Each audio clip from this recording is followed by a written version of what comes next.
What's up, everybody, and welcome to another episode of Coffeez for Closers, the podcast, where we bring you conversations with innovators and disruptors making big moves and creating a lasting impact. Today, we're talking to someone who's transforming how we shop, connect, and give back, leading a groundbreaking shift in fintech and philanthropy. Get ready for insights, inspiration, and game-changing ideas. Please welcome the founder and CEO of GivBux, Ken Jones. Good morning. Thank you. And I'm actually not the CEO. I'm the founder and chief strategist of the company, but I appreciate the introduction. Well, the founder is chief strategy officer, still the founder. I love the concept of GivBux. I love what you're doing with it, and I love the mission behind it. Thank you. Now, I like to start this show off with the same question everybody. And Ken, what is your morning routine? My morning routine, at 5 a.m., I get up and listen to Great Glory. It's like clockwork.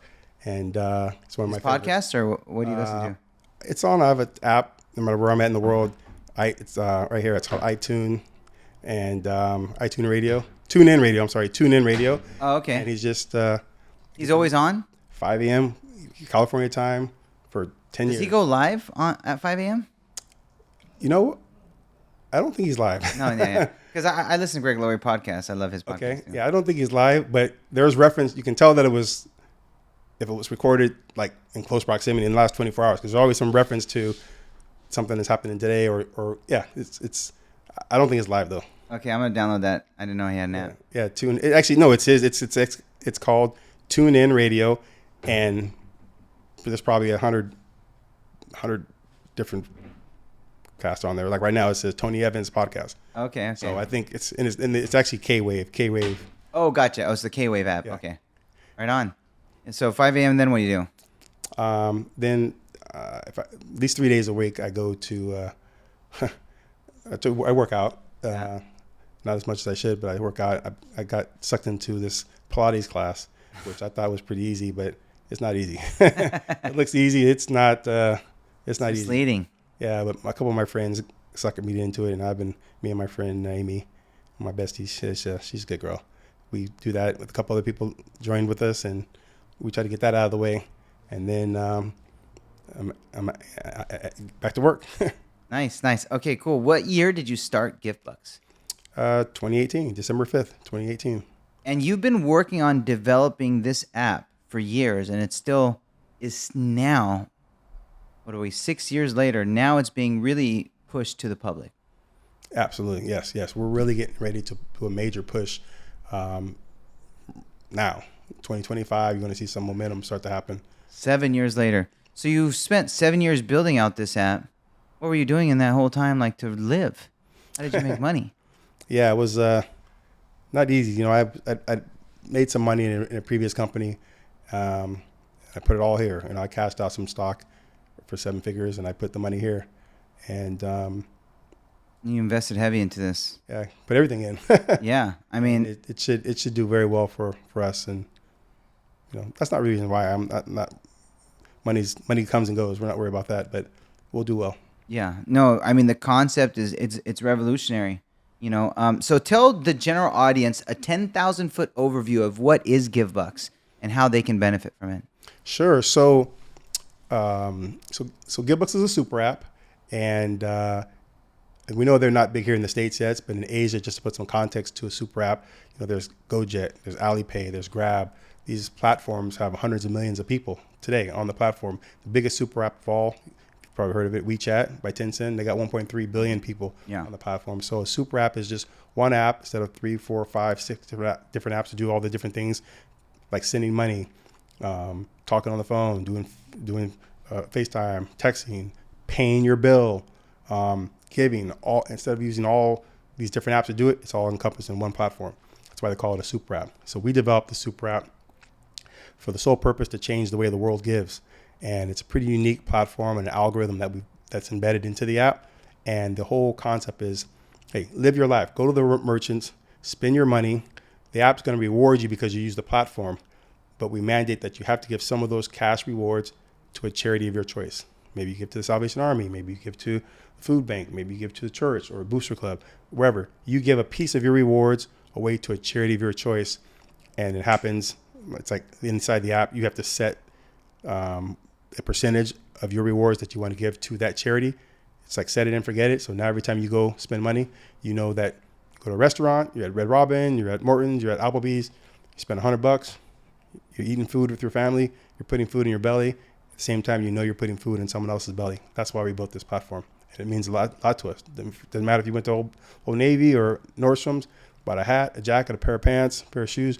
You use the app so that you get rewarded, and maybe you're helping someone that didn't take a shower today. Maybe you're helping someone that slept under a bridge. Doesn't matter. All you're doing is use the platform, and you're spending your money with a purpose. That's kind of in a nutshell, that's the crux of why we built the platform. All the other little things, sending money back and forth, chatting, talking, those are all just feature sets that come with the super app.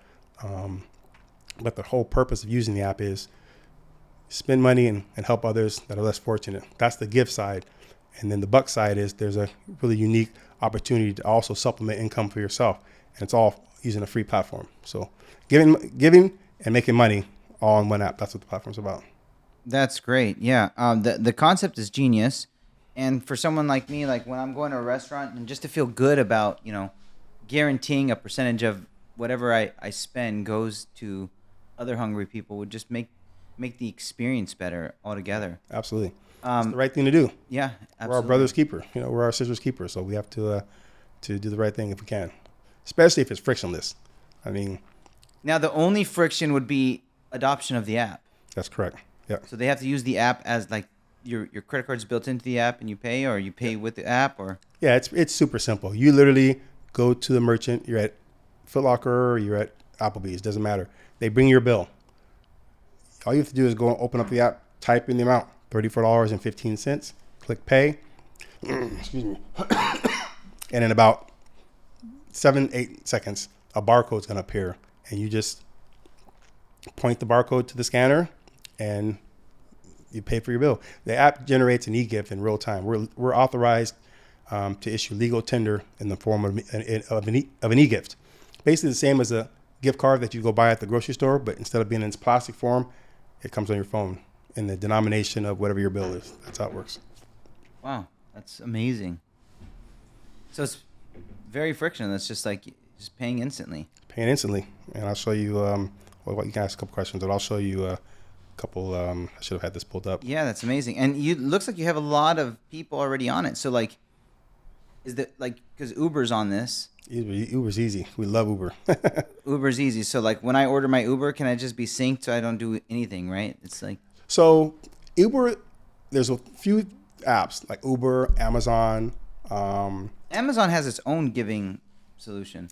They used to have one, Smile, but somehow they abandoned that just recently. I think within the last 6 months. Yeah. So they got, I don't know why. Here was an amazing platform. Maybe they'll bring it back. Who knows why? But no, they abandoned that for some reason. So, but it's okay. We're happy to keep the giving movement going with or without them. I mean, well, with Smile gone, that just opens up more market share, more opportunity for you guys, for those who have that on their heart to give. I mean, everyone should be giving anyways. We all know that that's something that we're called to do. Obviously, this doesn't replace the mandatory giving requirement, but it just right. You have to fulfill as part of your legacy anyways. Right. But any additional opportunities where we can help elevate our soul, it's always welcomed, right? Amen. Absolutely. Yes. So let me ask you this. I'm gonna go back. Like, okay. At what year? How long have you been an entrepreneur? Because we talked about your coffee company. We talked about, so you've had multiple companies in the past. Since college days, 25 plus years, been an entrepreneur. 25 plus years. What was your first business? Well, I guess you wouldn't, if you had, let's say the first business was starting in the direct sales space back in the 90s. So the formerly known as the multi-level marketing companies, multi-level marketing business. Okay. That was probably the first, if you want to call it, business that I'd ever gotten involved in, where I didn't have a salary. Didn't get a weekly paycheck. It was you eat what you kill kind of a scenario. But it really I really did learn a lot about business, and they didn't teach much about balance sheets. They didn't teach much about income statements. It was just a different type of situation, but I learned to understand the power of leverage and how to earn income off of a network. So that was eye-opening. Much different situation than, hey, you punch out, you don't get paid until you punch back in, kind of a situation. So you in your early 20s, you became an entrepreneur. Yes. And what year? What inspired you to start GivBux in 2018? So you had did you have an exit in 2018, and then that's what allowed you to, or you cashed out some stock? No, I cashed some shares out. Of what company? Back. It was a coffee company. Okay. Out of Plano, Texas. And you were a minority owner? I was a large shareholder in there. I think if I kicked this thing off, I was the second largest shareholder in the company. Okay. And should have done better than I did, but life is what life is. So I now have an opportunity to control my own destiny here, and do something that I think will have major impact on society. I think it'll have be a legacy play for myself, and I want this thing to be here, or the movement to be here long after I'm gone. And again, the whole concept really is changing the way the world gives, and it's an arduous task. I know. Some people say it's insurmountable. Some people, everybody's got an opinion, but that should fuel you more. Yeah, it should fuel you more. Whenever someone says the mountain's too high to climb, like, that's true. Let's go. I'll make it happen. Absolutely.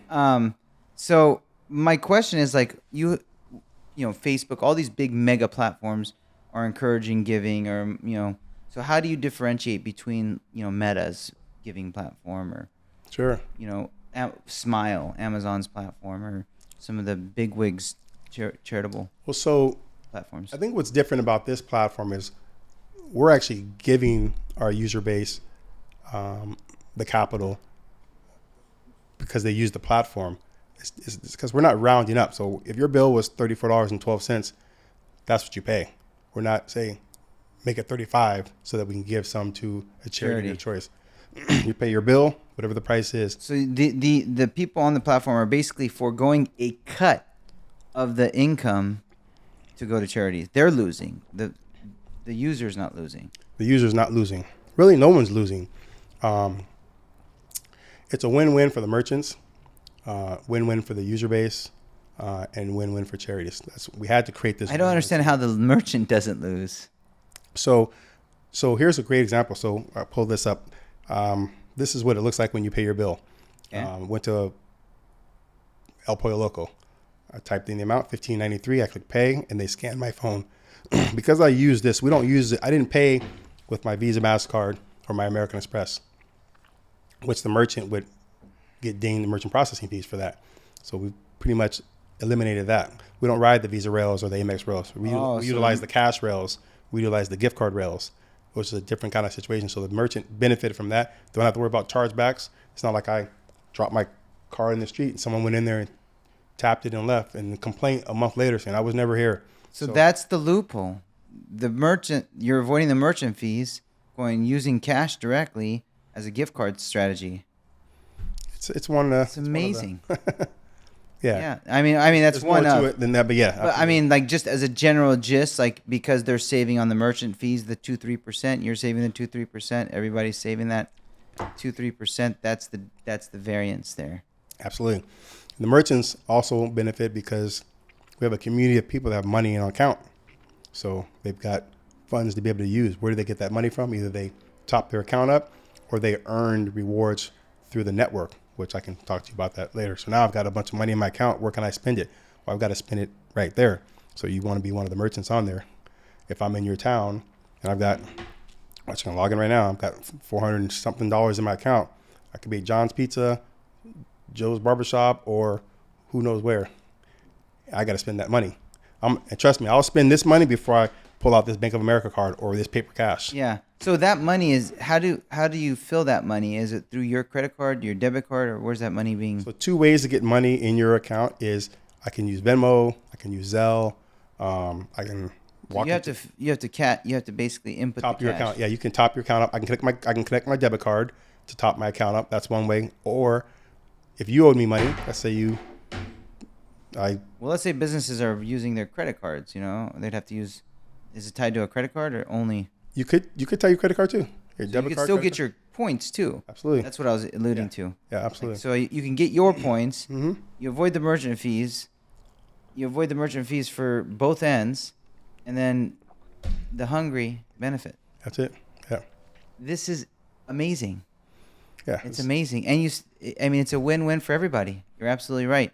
I hope to God this takes off. Now, we are now in the spirit of giving, and that's why I was really wanting to kick off this interview right in time for the Christmas season, for people to really just put it on their hearts, their minds, their souls to give and give accordingly and just give all the time. Awesome. And I think GivBux is a solution to help people start that journey of always being a giver.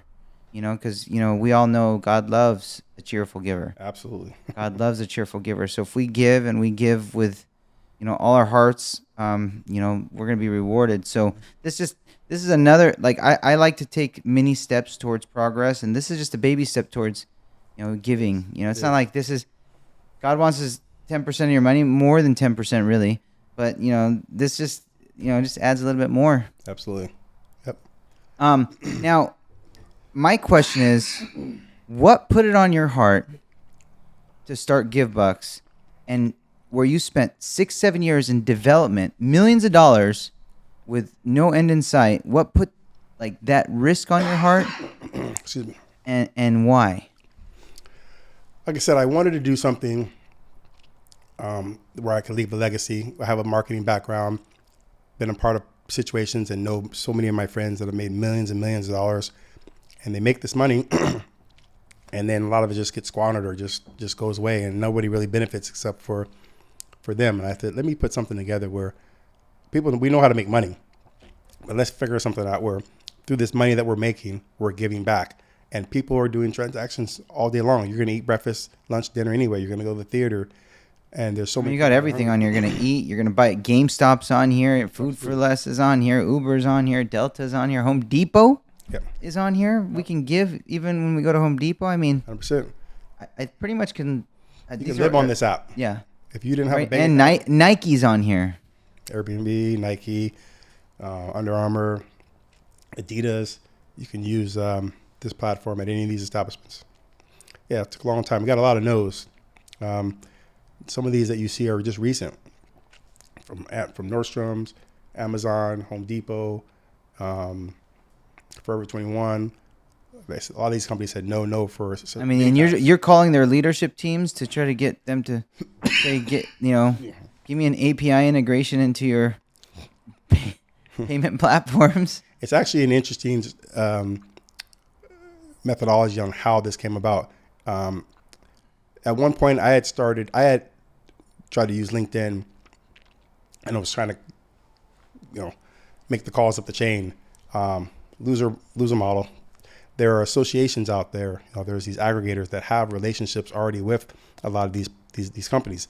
And I thought, man, I hit the jackpot. Get with one of these associations, and you can get in.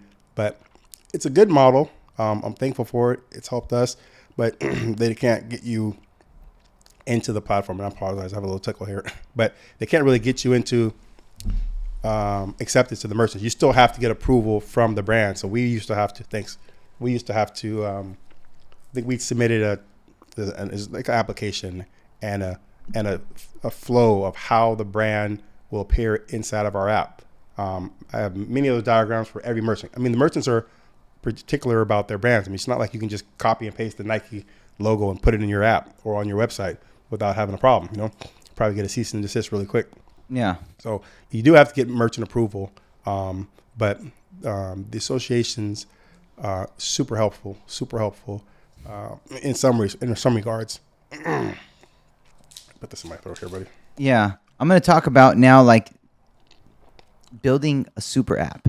A lot of people on this call don't even know what a super app is. I mean, because we don't really, I think the closest thing I would think to a super app would be WhatsApp or something like that.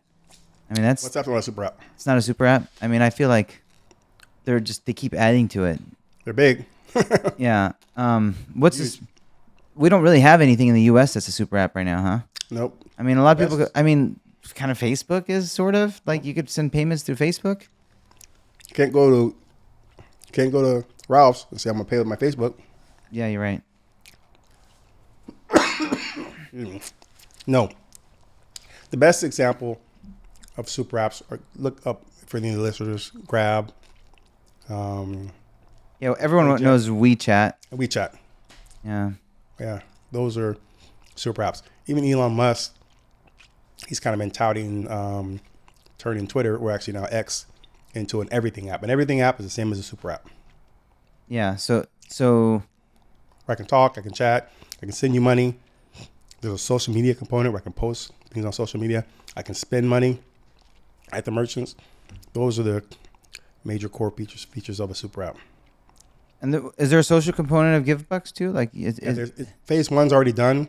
The next version, which is are you gonna be like a Blue Sky X platform, or are you gonna be like a? there'll be our version of Instagram or TikTok inside of the app, so people can create content and post inside the platform and share what they're doing. Yeah. All inside the app. And it'll be cool. Maybe it'll be like philanthropic, content. Mm-hmm. Absolutely. Yeah, I've taken That's exactly what we want. Yeah. Philanthropic content. Yeah. A lot of my content strategy always is around, philanthropy. Matter of fact, I do man on the street content, and I was doing it yesterday, and I was, trying to find needy people just to buy them their stuff. Were you really? Yeah. Well, that's part of my content strategy. So, Okay. yeah. So beyond the podcast, I do, man on the street content a couple times a week. Okay.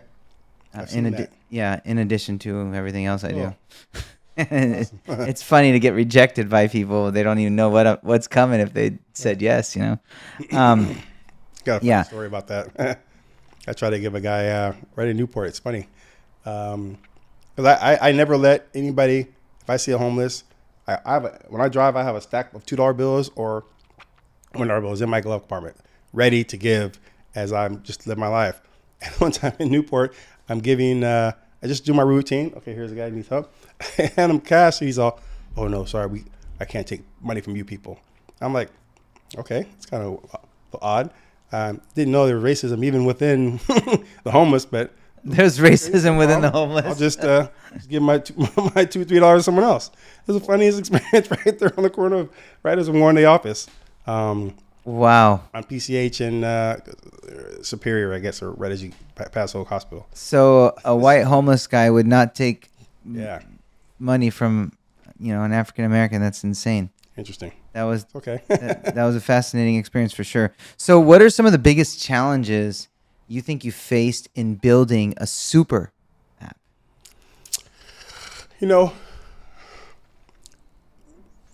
Finding the right development team to work together in harmony.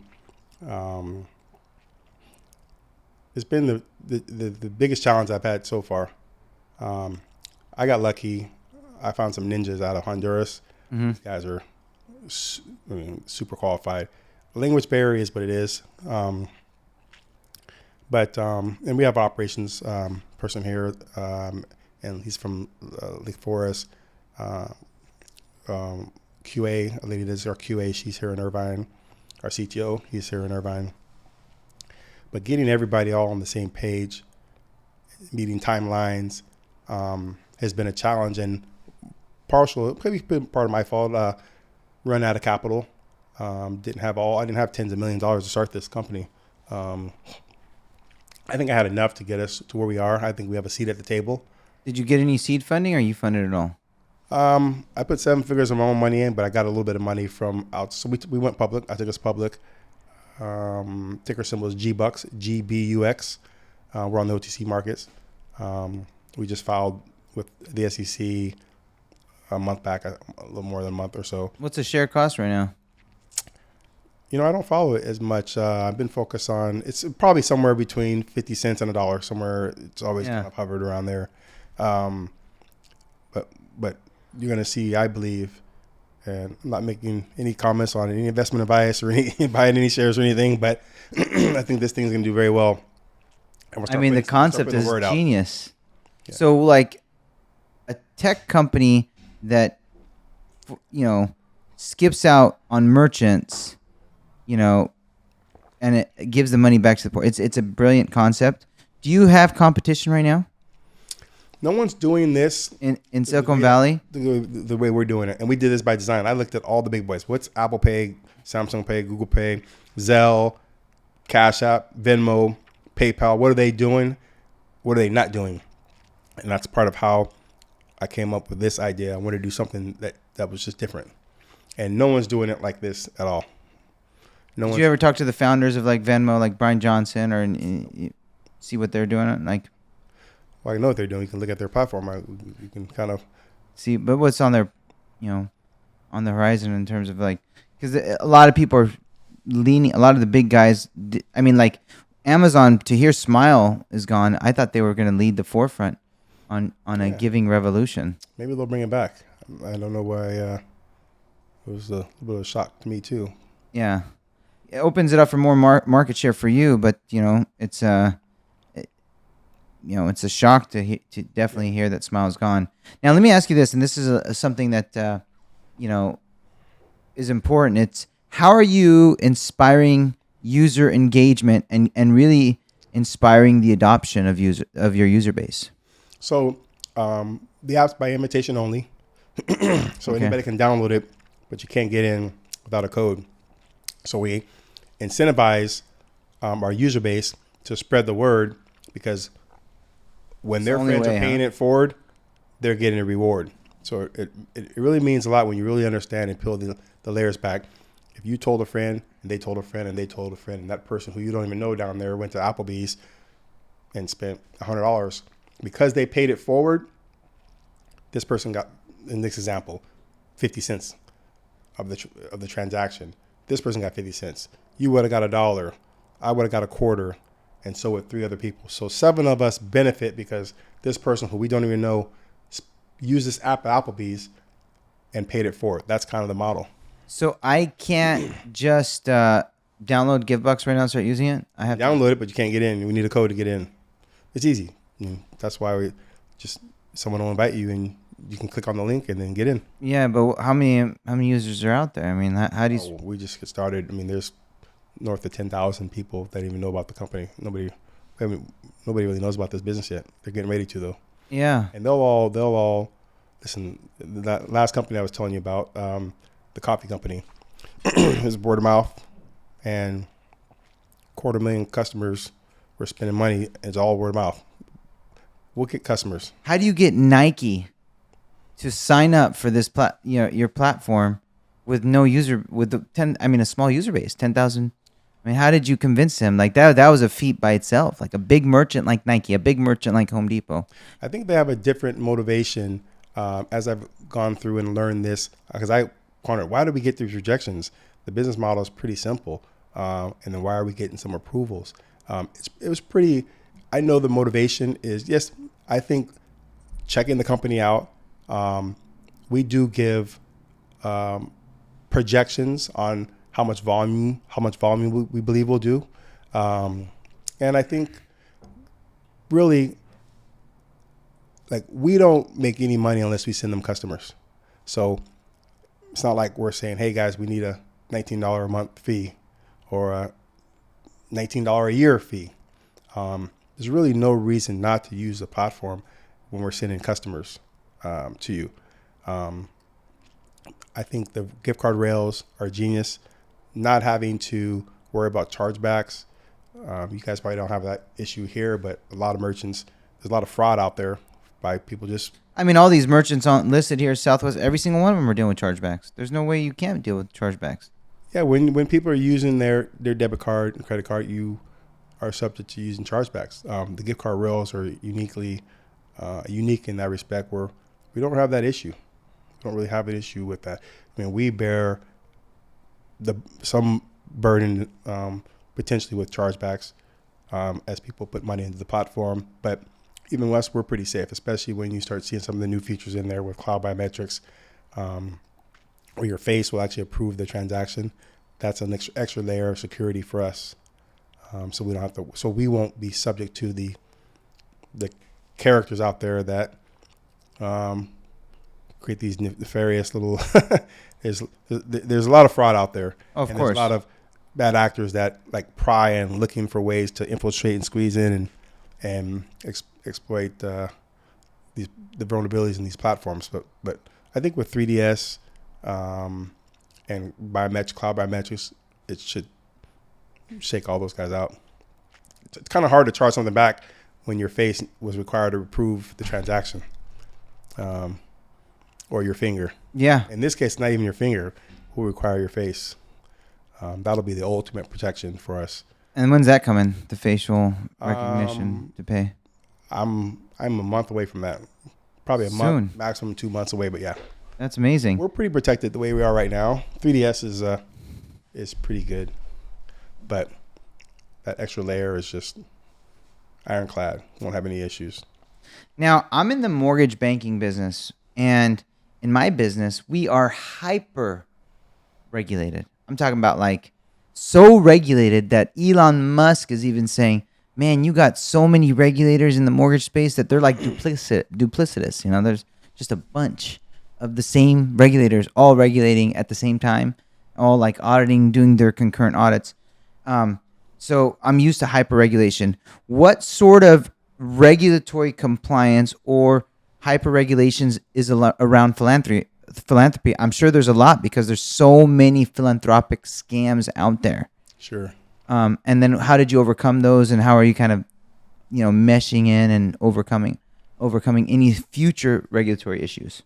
Yeah. So two things, I like the fact that, us being a publicly traded company, now filing Form 10 type information to become a fully audited company. Having an independent auditor that's not on our board, not a part of our company, wouldn't even know them. Peel back and look at everything gives me some comfort. But on the business model, to answer your question, see, we're rewarding you cash back. And we're saying, hey, if you want to give some of that to charity, then so be it. That's your business. There's no way that anybody could have been defrauded because we gave you cash back. It's not like, and you can earn rewards off of your network. And that's your money. If you want to cash that in and give it to the homeless shelter or spend it at the mall, that's your business. So there's really no risk in our model on the charity and the philanthropic giving side. So we're not, but again, by us being publicly traded, I still want to make sure we have an auditor to be able to look at all the books and make sure everything is in order. As long as the math adds up, meaning cash comes in, cash comes out, and someone can account for it, I think we're in pretty good shape. But I let the attorneys sign off and bless all that, so that we don't have any blowback in the future. Good. As you talk about GivBux, and I'm just thinking like, I'd like to be a major person advocating for you because I'm all about giving and I'm all about doing God's work, and I love the mission of GivBux as a whole. I love what you did. I love that you said I'm going to go all in on giving. I'm going to make this my legacy because that's why God put me here. And it's amazing. It's an amazing idea. It's an amazing concept. I can't imagine how much effort went into getting all these big companies to say yes when you were nobody, right?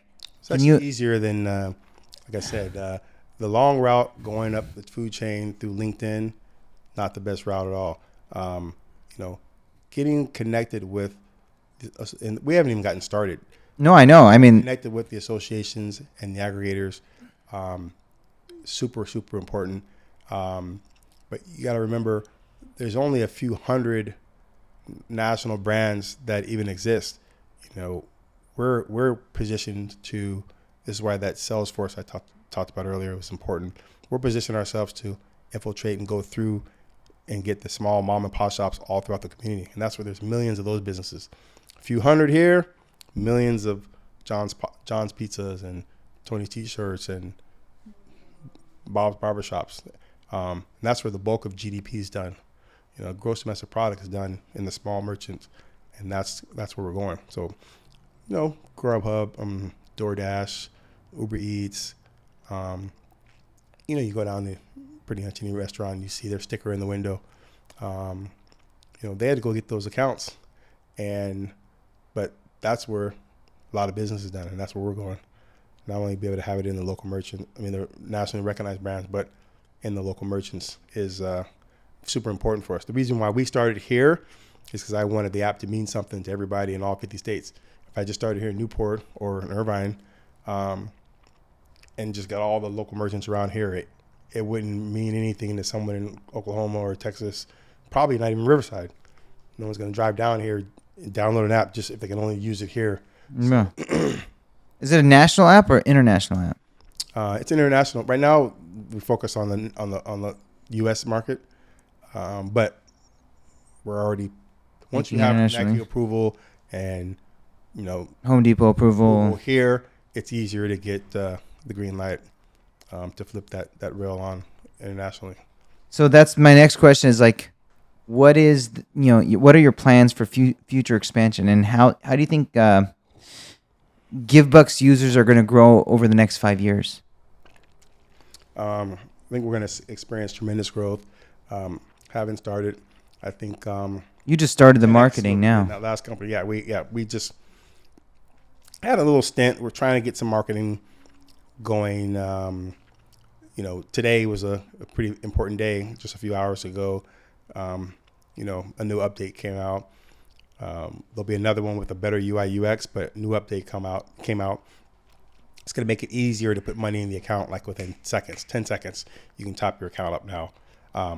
Whereas, using the previous version, could take 3 minutes, as much as an hour to get money in your account. But if you plan ahead, it's not that big of a deal. But today, everybody's like, quick, now, I need money, I need now access. So everybody needs now. Just what it is. We're in the Amazon world. We're on demand world. Yeah, Amazon really opened up a can for everybody. Yeah, by delivering stuff same day, now hours or next day. That's now you have to meet that demand. Yeah, that's just, so now GivBux has you. I want to give right now. Yeah. I don't want to give it an hour.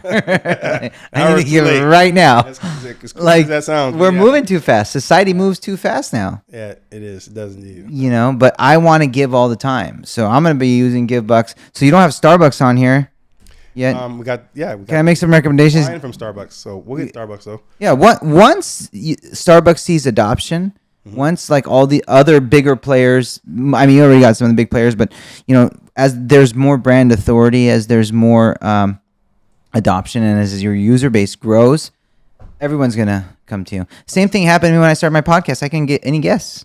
I only got mortgage guests because nobody cared that I was a mortgage CEO, other than mortgage people. Yeah. And then as the show grew and it started to climb the charts, like, oh, okay, we'll go on your show now. So it happens with every in any industry. It does. It does indeed. We have I said it's in communication with one of the executives at Airbnb, and not only do I think more and more of these brands are going to come, but we're going to start getting some of them to participate and market. I think there's huge opportunity from there. It's kind of a crawl, walk, run approach. I'm happy to first just get in the door, just show them that we can put some points on the board, get some volume going. Yeah, that's it. And had a pretty interesting dialogue with this lady, and I think there's some cool opportunities to even get companies like Airbnb to market and talk about the platform. There's some opportunities there. Now let me ask you something. How are you instilling and fostering a company culture of giving at GivBux? Like, it's a company based on giving. Like, how are you fostering that culture there? I think we have to do a better job at marketing, getting some videos out there so that it's just part of the ecosystem. It's part of the UI UX. We need to do a better job doing that. But internally, we have, it's a skeleton crew. I don't have hundreds of people working for the company. I've never had more than 20 people. So not much impact. And we're an international company too. So I got, developers out of Honduras. And which can't really give yet. Yeah. So. They don't really have much money to give. Yeah, and we don't have merchants out there. We haven't put that switch on yet. But we need to do a good job at getting explaining the power of giving, putting some videos in the platform, and showing you, like, one thing that today, I mean, it's everything is in there. We give you all the data. If you went to made a purchase, you can see in how much you spent, how much rewards you received, how much the charity received. It's all the data is there, but it's a little bit static. It's boring. You know what would work? You know what you should do? Reach out to Greg Laurie and have him do a 5-minute chat, a short video about the spirit of giving, and make that one of your videos. That would be that. Actually, that's not a bad idea.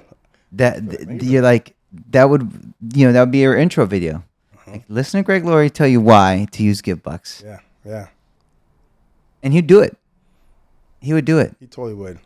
He's such a cool guy. Yeah, he would do it. You could just like listen. I've worked on this app, Greg. I'm a big fan. Like, I need you to do this 5-minute video. I'm sorry I had to say that. I didn't want to cut you off, but carry on. No, I was just lost my train of thought there, but. Well, a couple last questions for you. Now, I like to wind down with these last same questions with everybody. And what is a personal goal that you have for yourself and a business goal that you have for GivBux over the next year? Next year, personal goal, I'm a little behind on my family obligations. So I'm like the last of the delinquent friends to get married, have kids. Actually, there's another buddy he's worse off than me, so I'm not the last one. I won't mention his name, but he lives in Las Vegas. No, that's not good. You'll never get married there. I'm just kidding. No, I got to get the family situation going. Mommy wants grandkids, so got to get that machine moving. And the business, I think the business is going to do well. Get the first 1 million people in the platform. In the first year, you think you can get 1 million? Yeah, absolutely. I mean, we can. Before then, I mean, we've never even utilized the power of these influencers, and there's a couple influencers that could just move the needle. But I think there's a better way. Using the influencers is going to work too, but I think there's a better way than having to just stroke a check and pay XYZ influencer to talk about it. It's going to happen anyway. Yeah. And, that's the last case resort. If we have to do that, we'll do it. But I think the platform, the merits of the platform will attract the masses. I think a lot of people will gravitate to the platform, and our ideology is sound. I think people just need to experience it, and thank goodness for Apple Pay and the Google Pay, Samsung Pay, who've made it mainstream, even though people still don't use it yet, but they've kind of made it mainstream that, you can go pay with relative ease using your smartphone. Without that, it'd be a harder road. Absolutely. Be a harder road.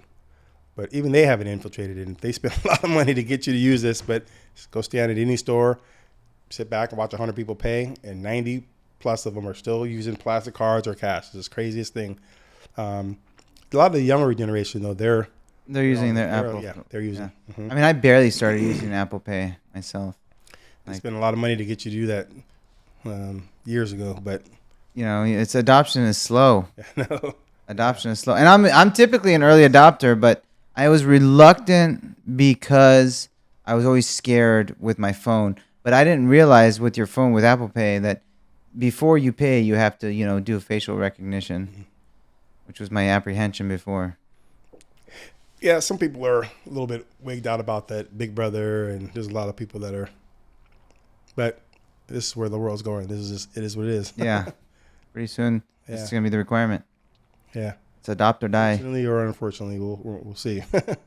Now, last question. Because you're a man, of character and faith, and you built a company based on giving, so that says a lot about you. So when you're in front of the pearly gates, what do you think God's going to tell you? Well, job well done, my faithful servant. I hope so. But got to pull this off. I got a lot of making up to do. Just turned 50 this year, so it's a lot of making up to do. I've not done everything I can or should have done, so let's go make it happen. This is going to take the giving community, the philanthropic community by storm.